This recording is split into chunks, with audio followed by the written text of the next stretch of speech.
Hi everyone, welcome to our homestead in the city. I'm Katie, and if you're new to watching, I was traveling the US with my family and now we are stationed in the city. Our plans were originally to be out on our property in the Ozarks, but that is not happening. So we homestead in the city in our rental. We do what we can within our city limits and laws. We raise rabbits, and we do as much baking and cooking and planting and growing as we can, as if we were out at our homestead, hoping one day the universe will push us out there. So in today's video, I just wanted to show you guys a little bit about a day in the life. A lot of the stuff that I do record is just our normal natural days. Some days are more exciting than others. Today will just be a little bit about homeschooling, a little bit of rabbits. We're going to do some cooking, probably baking some bread for dinner tonight. I'm going to check on some of the propagating that I did with some Cuban oregano, which is such an amazing plant in itself. It helps with all respiratory issues. The rabbits love it as well. It's kind of like a natural antibiotic for animals. So if you have like baby chickens, or if you have pets that have a cold or anything like that, I would highly recommend Cuban oregano for that. So I really hope you enjoy watching some of the stuff that we do on a regular basis. Here we go. Now Quid is still a little bit shy. Hi baby, are you coming to the cage yet? You want to go graze? Let's go graze. All right, despite her being a little shy in the cage, she doesn't kick or fight a lot. Bones used to do that when we first got him. But right now we're gonna head outside, and we have like this spot on the side of the house where even holding her is hot. Like her fur is hot. So we're gonna keep her in the shade here. And I picked a spot that had some really nice grass for her to graze, and we're just gonna leave her here for about an hour or so and then come back and check on her. All right, Quid, we'll come back on and check on you in a little bit. Eat some grass.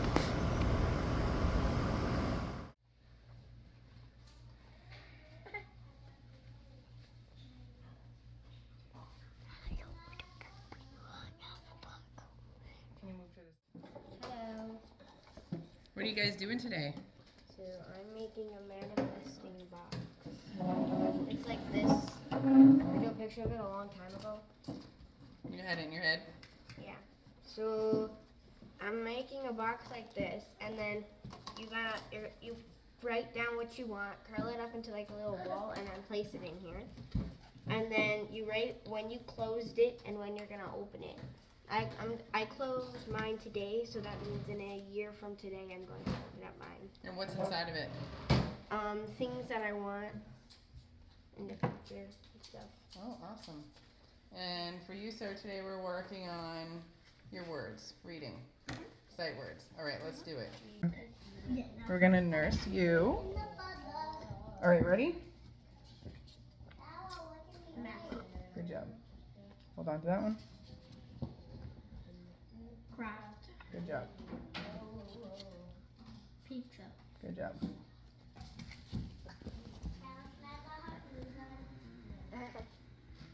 It's one of your new ones that I added today. Good job. So we'll do Boomba after, okay? Hold on, we'll do Boomba after. I can only do one Boomba at a time here. Yeah? U, Y, is I. Yes. Good.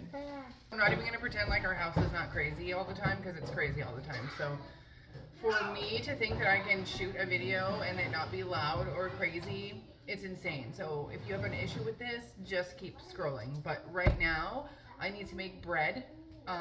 We love eating fresh bread. I hate the chemicals that are in bread. So I'm going to be making some bread because we're going to have pasta for dinner. There's probably going to be a lot of chaos on the background. That's fine with me.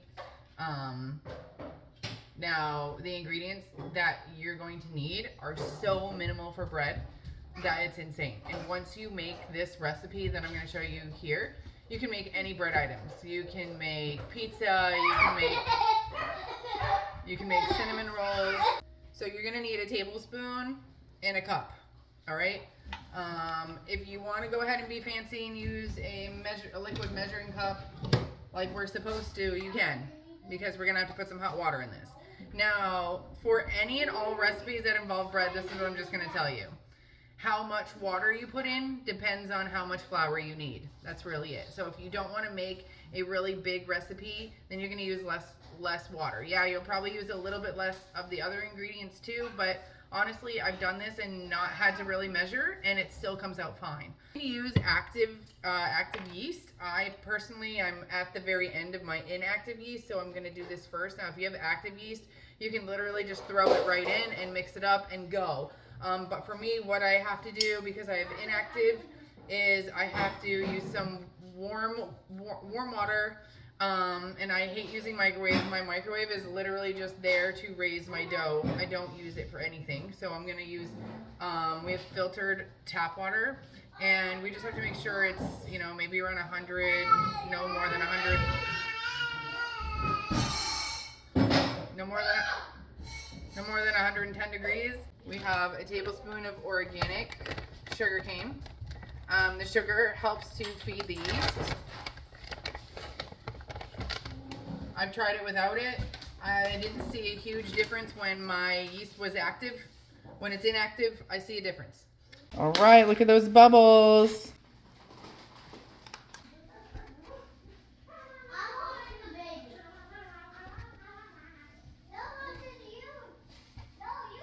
We're going to place this in here and get it completely full of olive oil.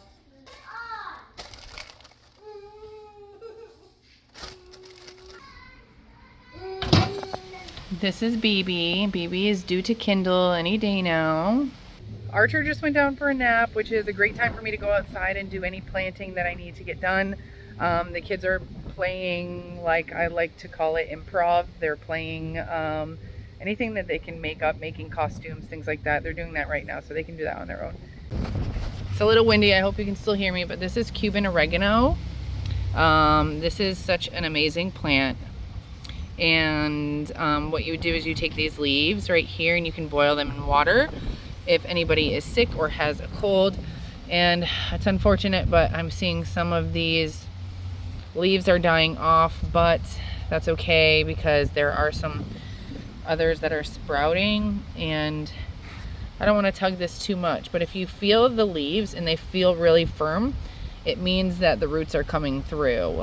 If they're really droopy and weak, then I know that they have not rooted yet. They don't like to be in the sun too much. You'll notice they change color like this if they are in the sun for too long, but I felt like I needed to put them in the sun for a few days opposed to being on my porch. So I have them out here on this wagon so I can pull them wherever I need to.